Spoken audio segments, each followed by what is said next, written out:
for today's video is day 9 ko na pala sa pag-inom nitong evening primrose oil. Sa mga hindi pa nga po nakakaalam, inireseta to sa akin ng OB ko na nagpa-check up ako about my dysmenorrhea. And pinaiinom niya to sa akin 10 days before bago ako magkaroon ng mens. Then kapag nagkaroon na ako, stop na uli ang pag-inom.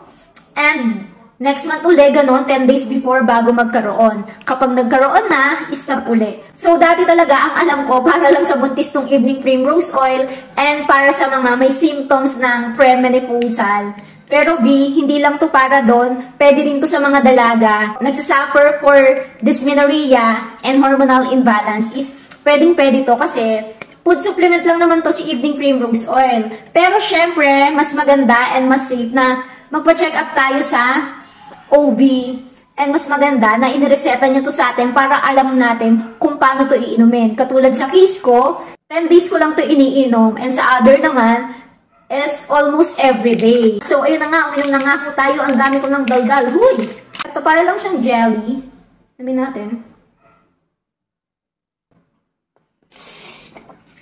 So, pang day 9 ko na, bukas, day 10. Kapag hindi pa ako nagkaroon tomorrow, continuous pa rin yung inom hanggang magkaroon ako. Then kapag nagkaroon na, stop na. Laging ganon every month. Para maging okay nga.